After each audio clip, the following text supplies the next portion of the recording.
Bonjour à tous.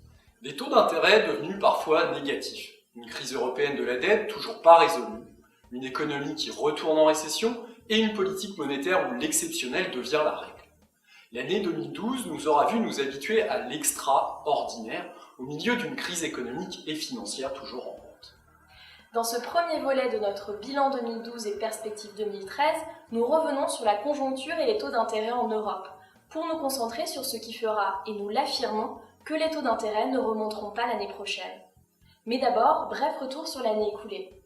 Côté taux d'intérêt, on a beau s'habituer à des taux d'intérêt historiquement bas, on finit par ne plus savoir ce que veut dire un plus bas historique. Avec des taux d'emprunt à moins d'un an aux États-Unis, en Suisse ou encore en Allemagne négatifs, il est vrai que les repères ont de quoi être brouillés.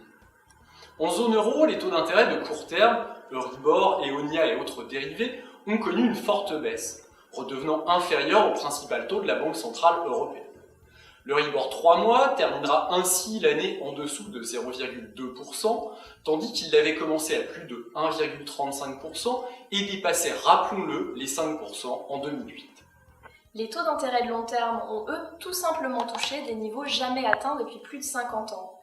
Inférieur en cette fin d'année à 1,5%, le Bund, taux d'intérêt à 10 ans de l'État allemand et référence de marché, est resté sous les 2% durant presque toute l'année, brièvement rejoint en fin d'année par l'État français. A l'inverse, avec une crise de la dette des États toujours rampante, les taux des pays périphériques, comme l'Espagne, l'Italie ou la Grèce, sont restés très élevés. Mais les écarts avec les pays du cœur, dont l'Allemagne et la France, ont beaucoup fluctué et ont eu tendance à se tasser.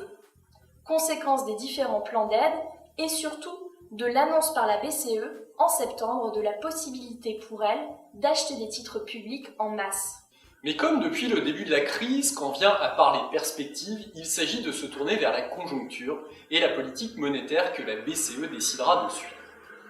Pour l'ensemble des instituts de conjoncture, 2012 aura marqué le retour en récession de la zone euro. Mais surtout, celle-ci pourrait ouvrir sur une nouvelle année très difficile sur le front conjoncturel.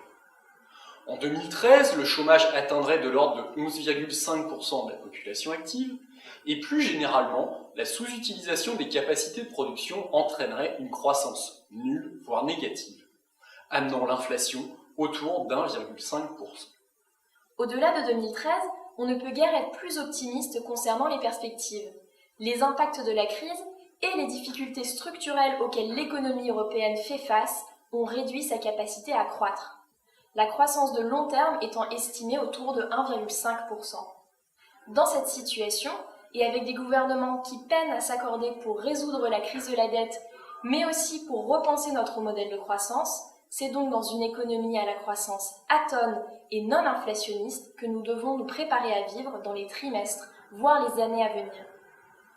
Dans ce contexte, la Banque centrale serait dans l'incapacité de sortir de sa politique monétaire exceptionnellement accommodante et baisserait son taux de refinancement début 2013 pour l'amener à 0,5%.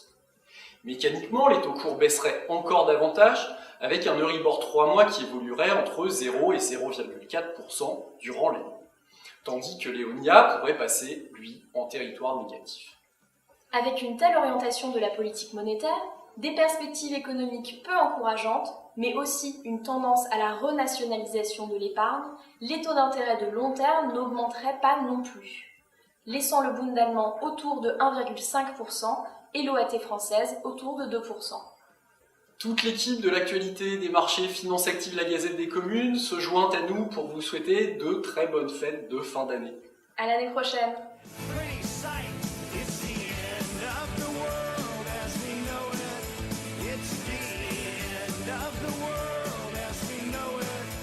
Et l'OAT française autour de 2%.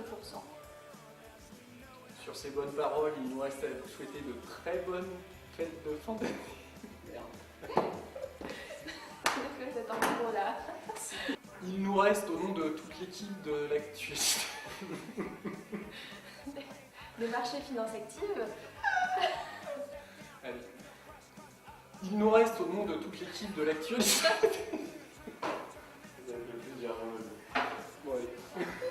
Adrien, c'est ton tour là. Il faut que tu y ailles. Attends.